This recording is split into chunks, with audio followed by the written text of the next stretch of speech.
Bom, a reforma tributária caminhando aí, enfim, mas o importante dessa discussão é que mostrou um conceito, né? O conceito de que a gente vai ter um imposto sobre consumo cobrado no destino, não mais na origem.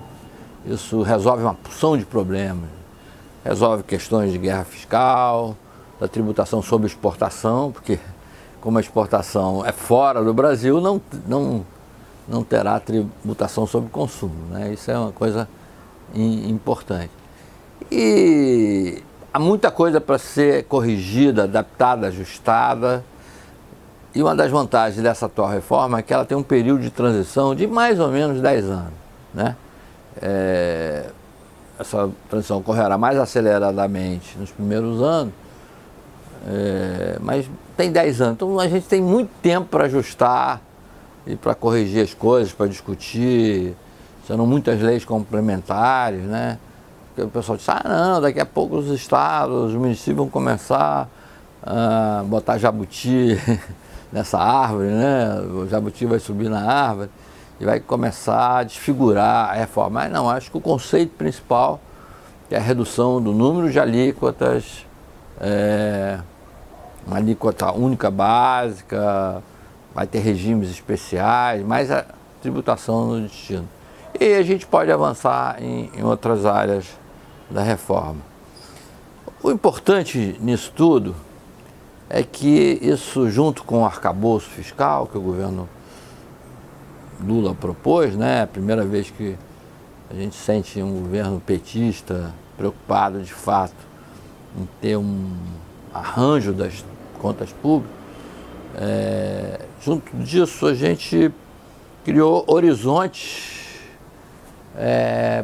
para essa questão fiscal, de longo prazo talvez. Daí que a Fitch, né, já melhorou o conceito do Brasil lá fora, né? A nota do Brasil melhorou um pouquinho. A gente ainda não chegou àquele grau que eles chamam de grau de investimento, o grau que garante aos investidores que o país está tranquilo, que é uma economia tranquila, que o risco é muito baixo. A gente ainda está no nível intermediário, mas caminhando para isso, né? Caminhando. A reforma nem foi aprovada no Congresso e as agências de classificação de riscos já estão mudando isso em função desse horizonte. Mas aí essa discussão, por que o déficit público é tão problemático, né? Todos os países têm déficit, Estados Unidos têm déficit, Reino Unido tem déficit, França tem déficit, Alemanha tem déficit.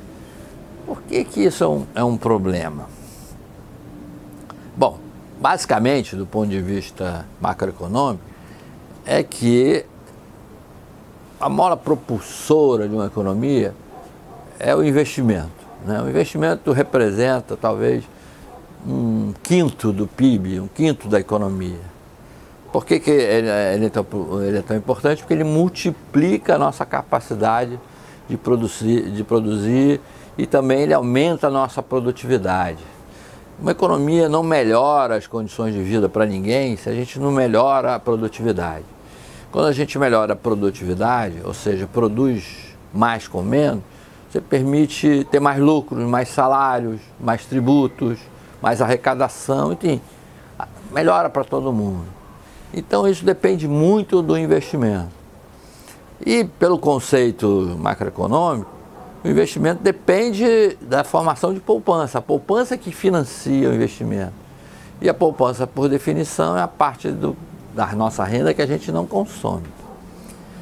O déficit público significa que o governo, que é um agente econômico mais importante, o setor público, não poupa. Ele não contribui para essa formação de poupança que pode financiar o investimento. Então ele é como se fosse uma trava para o crescimento da economia, o déficit. Aí todo mundo vai dizer, não, mas não é bem isso, porque a maior parte do déficit é formado pelo pagamento de juros. Esses juros vão para o bolso das pessoas e as pessoas vão consumir mais ou até vão contribuir para uma poupança que vai financiar o investimento. Bom, essa fórmula Pancho Villa não funciona ao longo do prazo. Senão era só o governo ficar gastando e toda a economia ia crescer muito, né? Não é bem assim. Essa questão é essa.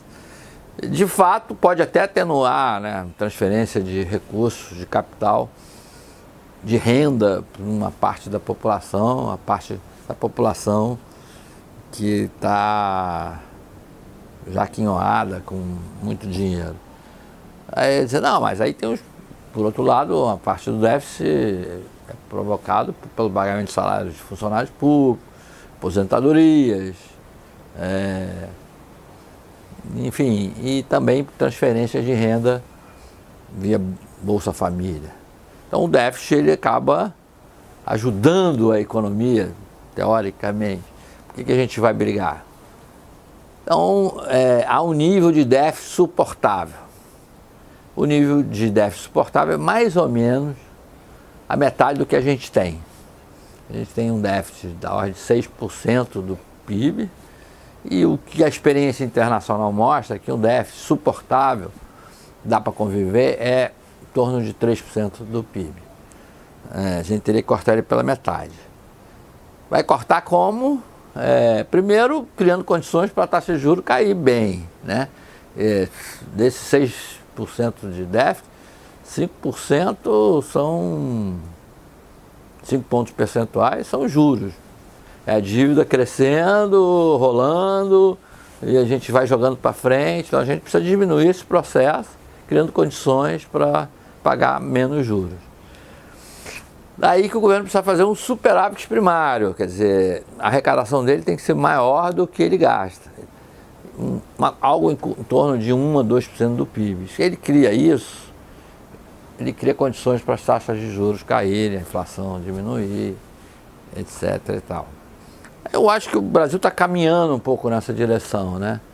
Essa discussão da reforma tributária deixou claro que precisa ajeitar as contas da União, dos estados, dos municípios, como um todo, para a gente conseguir chegar nesse superávit primário via reforço da base de arrecadação, aumentando as receitas e também controlando um pouco as despesas, que é uma coisa importante. A reforma da Previdência está ajudando, acredito eu que essa mudança do perfil demográfico a longo prazo também. O pessoal diz, vai ter muito velho, muito aposentado. Mas não, hoje uma das fontes, por exemplo, de problemáticas da Previdência é a aposentadoria rural. A gente tem uma carga enorme de trabalhadores rurais que nunca contribuíram e estão recebendo aposentadoria. No futuro isso não vai acontecer, porque hoje os trabalhadores rurais, em grande parte, primeiro que eles reduziram-se em número, são um número menor do que até em números absolutos, né? E hoje eles contribuem, quer dizer, então a tendência é que os trabalhadores rurais se informalizem, então passem a contribuir também e se aposentem mais tarde da frente.